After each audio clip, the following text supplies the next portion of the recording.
Was there any wrongdoing on Norfolk Southern's part? We'll have to evaluate that during our analysis. Once we have all the facts, we will look at the analysis.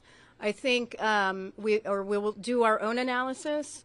The advantage to having the Federal Railroad Administration and the Pipeline and Hazardous Materials Safety Administration as parties to our investigation is they have enforcement authority. They are getting the factual information when we are getting the factual information. So they can take action on enforcement. They'll know. It seems from your report and what you said here that the engineer braked and then the automatic emergency braking kicked in. Mm-hmm. And then they got out and visually saw that the train had derailed and that there was a fire. Was there no other way for them to be alerted that the train had derailed and that there was a fire, which seemed to have happened before they got out of the train? So the question is on the sequence of events. Once the train crew was alerted to the high temperature, they get an alert in the locomotive cab. In this situation, they were already in braking mode because of a train in front of them. So they began to slow the train and stop the train, but then the derailment occurred, and that engaged the emergency brake application.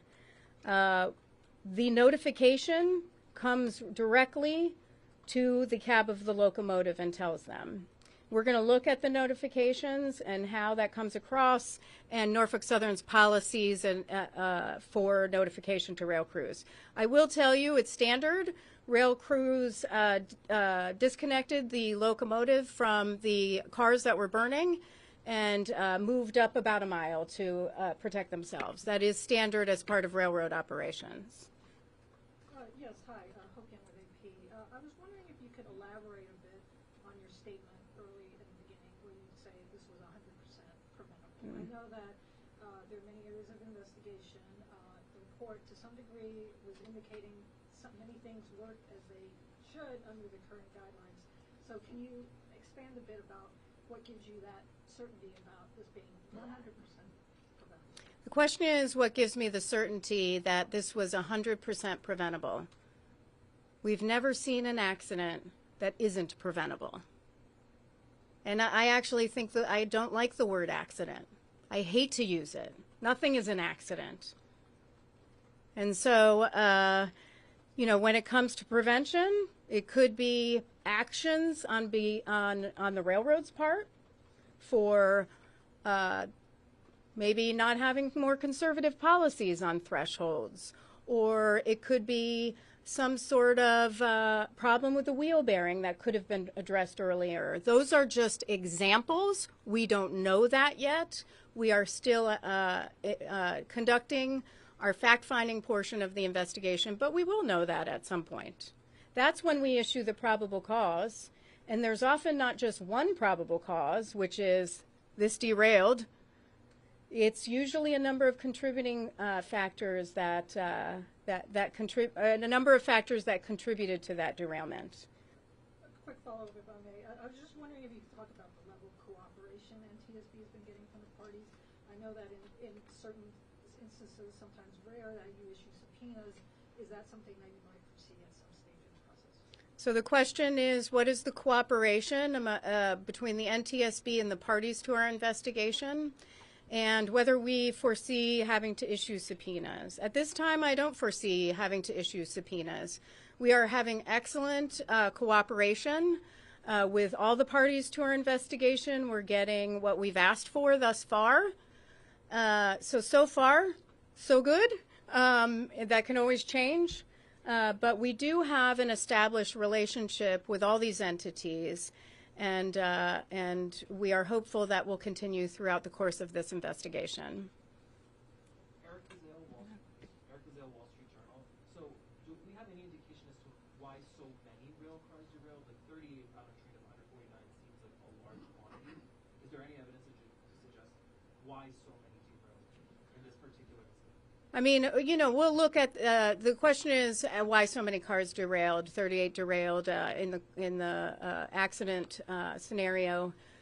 This is something we've seen before. There are different forces in play when a train is braking and moving, and we often see bunching up of rail cars. This is, unfortunate, but yes, that's what we see. Hi, Ashwarya Gavi, New York Times. What specifically are you investigating as preventable, both for the accident and for the impact to the community? What are we investigating that's preventable? Pretty much everything about this accident. It's everything from the wheel bearing to the rail cars to the tank cars to the actions of federal entities or inaction of federal entities.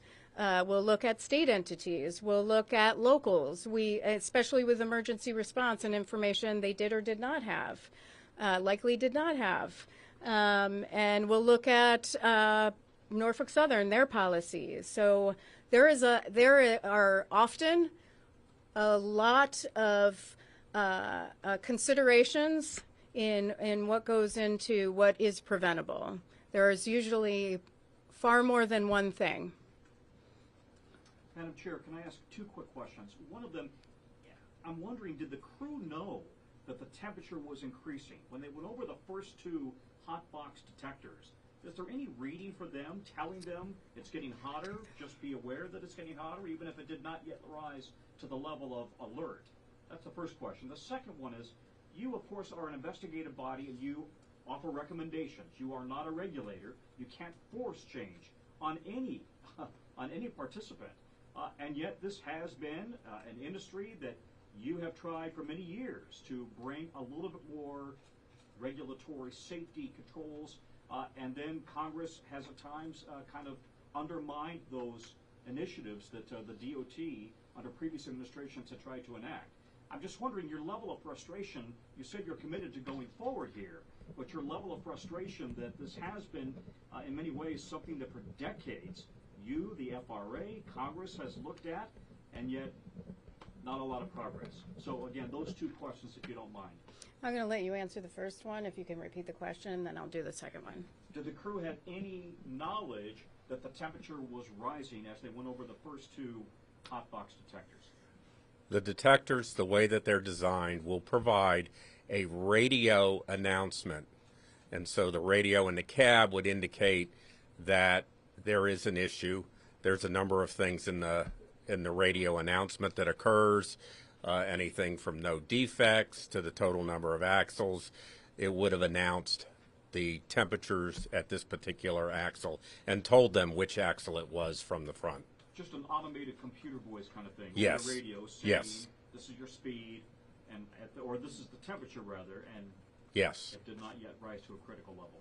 Yes. Okay, thank you for that. And again, your thoughts about the other issue. And I was asked about my thoughts on the level of frustration on our rail safety recommendations. We don't have the authority to act on recommendations. We issue safety recommendations to the entities that might be involved. It could be Norfolk Southern, could be FRA, could be the Pipeline and Hazardous Materials Safety Administration, could be rail car companies. We'll just have to see who that is. I want to just talk a little, let me back up a little bit on this because I do want to highlight numbers. I've seen this 1096 number out there on derailments. That includes Class 1s, the commuter railroads, the Amtrak, and the short line railroads.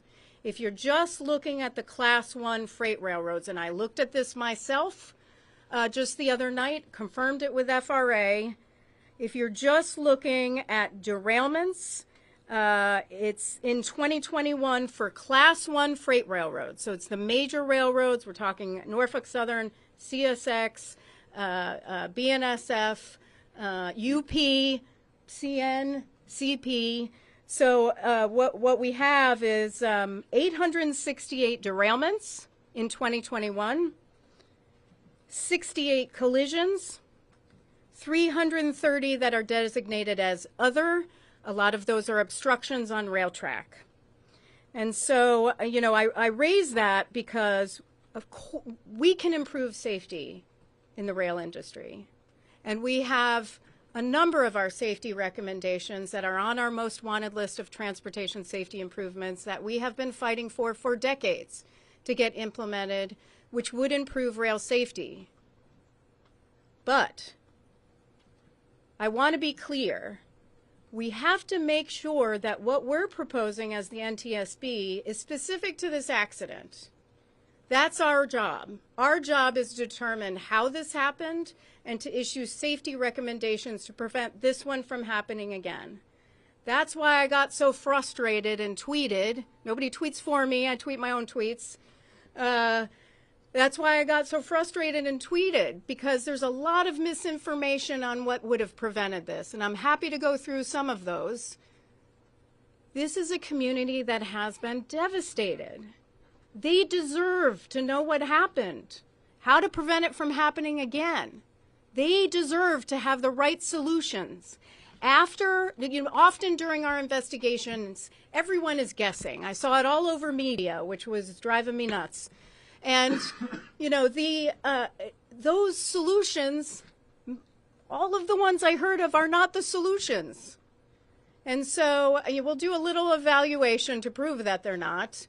But I get frustrated because what happens is everybody jumps to those solutions, and then when we issue our final report, we get ignored. That is frustrating. So when we issue our final recommendations, I want Norfolk Southern to act if they get one. I want FRA and PHMSA to act if they get some. I want others to. We need action on what would prevent that from happening again. That is our goal.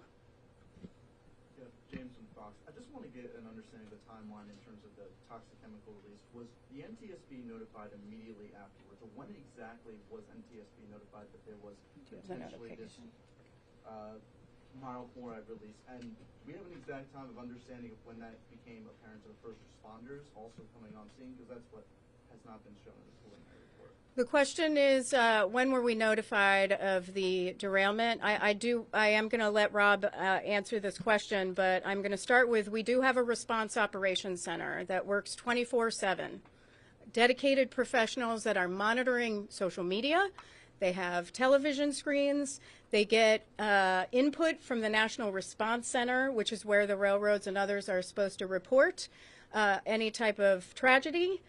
But for this one, I will let Rob address the specific question. And specifically at the moment where the toxic chemicals released, when were you notified and the community as well? So our notification would be the notification with the accident. The Coast Guard operates a National Response Center, which you can think of as a 911 for the country. All the railroads have to report to these accidents to that Coast Guard center, who then reports that to our own response operations center. And through that, we get the notification. In this particular case, I think it was about an hour for the notification. So with regard to the toxic chemicals, we're notified of the derailment and the fact that there's a fire with it. I mean, that's the extent of the notification to us. The first responders, they're the ones that get to the scene and they look for those placards so that they can make sure the community is safe.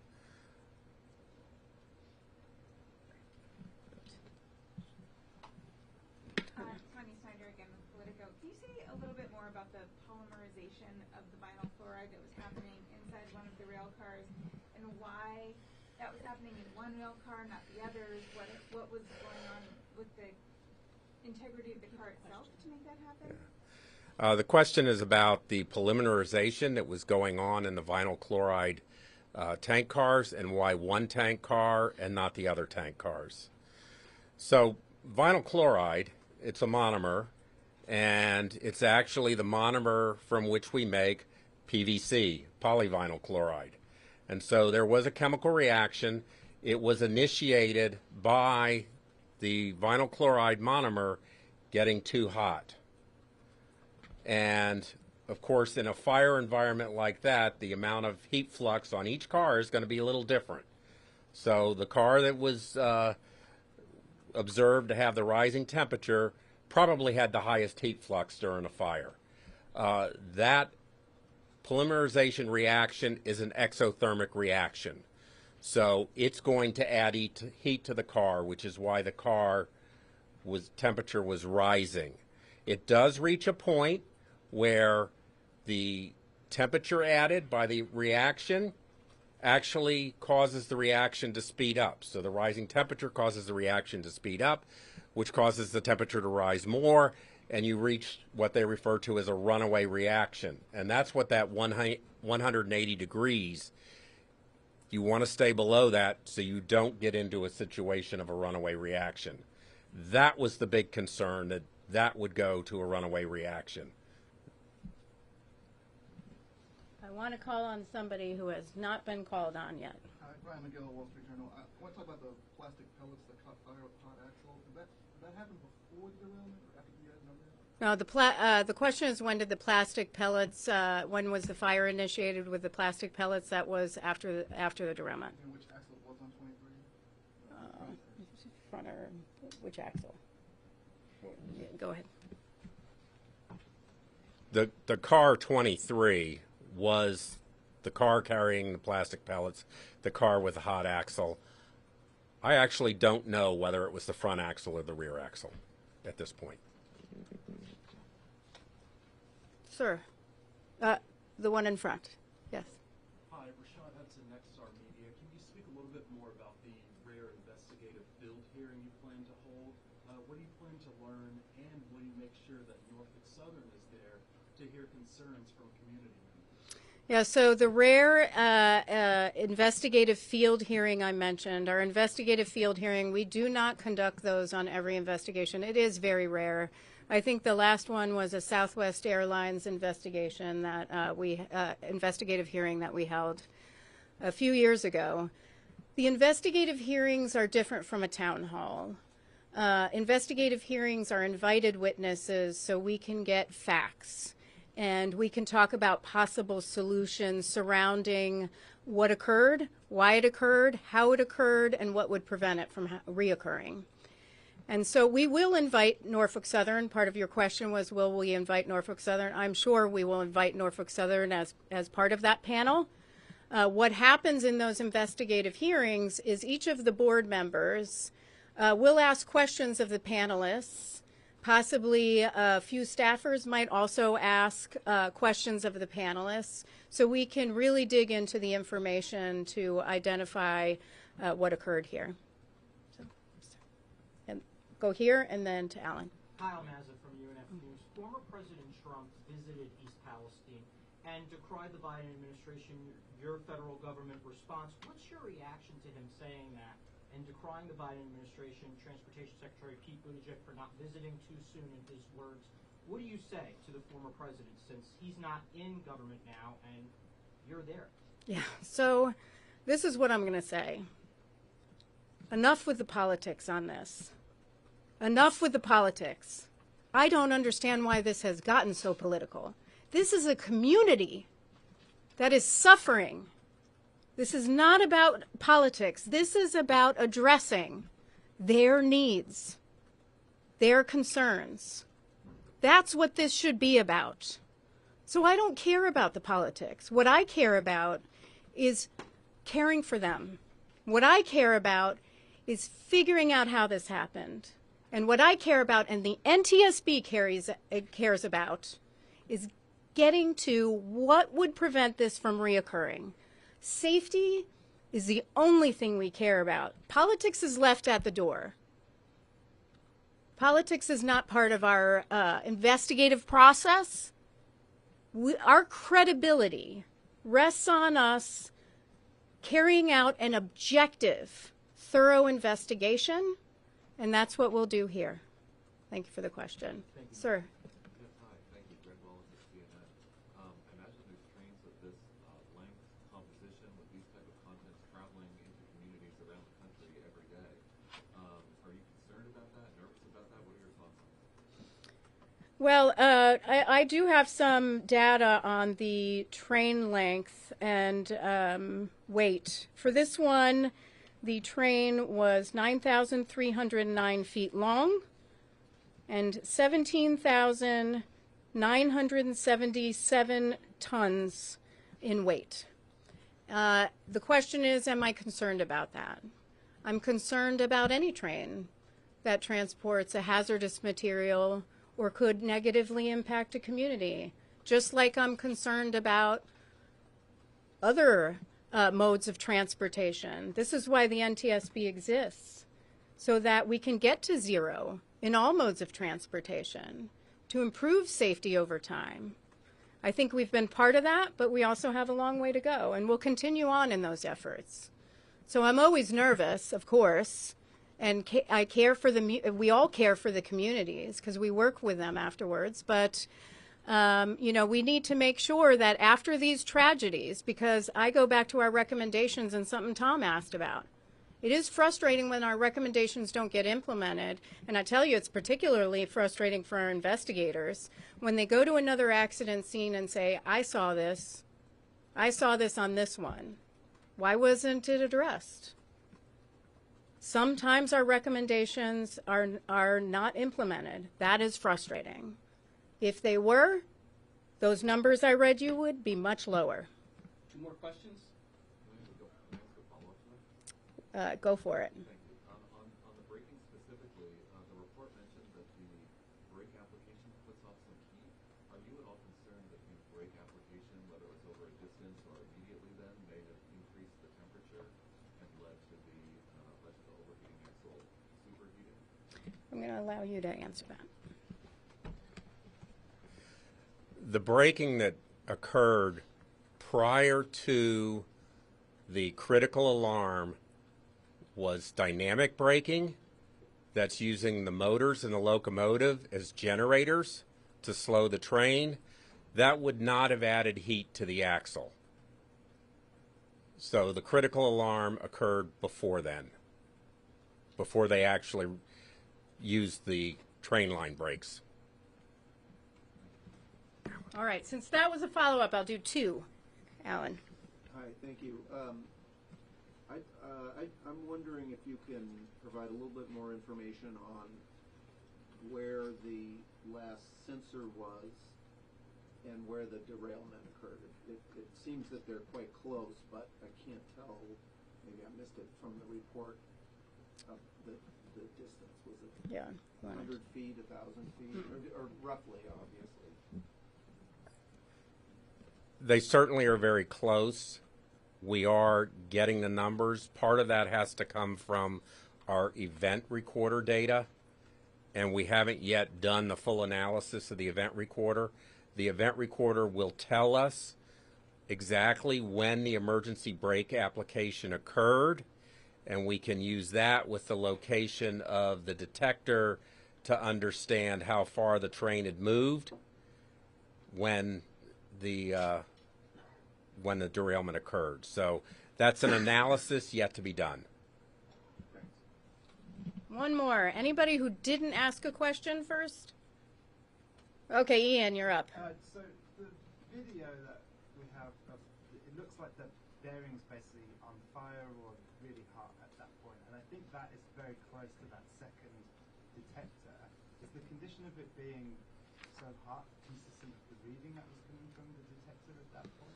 Yeah, so we're still looking at that video, and we're looking at others, and that's why we're trying to find other videos to determine, you know, what was going on there.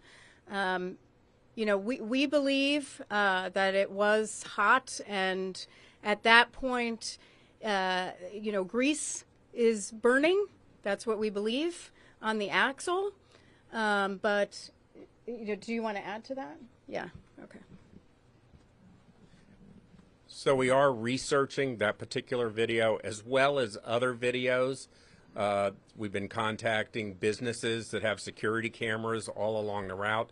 One of the things we have to do is get the actual location of the camera.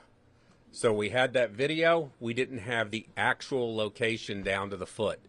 And so as we do this analysis and look at all of these video cameras, we're going to get the actual location so that we can estimate, you know, when this occurred.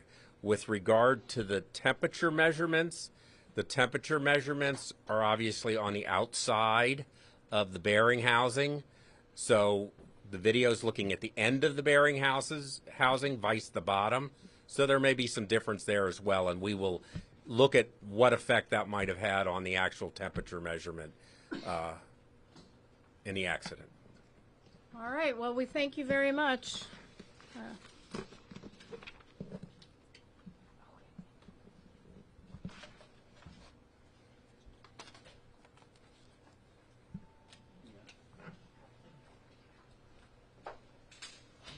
Thank you. Just a couple of housekeeping. Eric Weiss with NTSB Media Relations. Just a couple of housekeeping things. Jen Gabris was the spokesperson for the accident. She was on scene in East Palestine. She's now back. After the preliminary report is out, our policy is to go to the railroad spokesperson. That's Keith Holloway. He's over in the doorway over there. He will be the person for any follow-ups on this accident. It's keith.holloway@ntsb.gov. Thanks so much.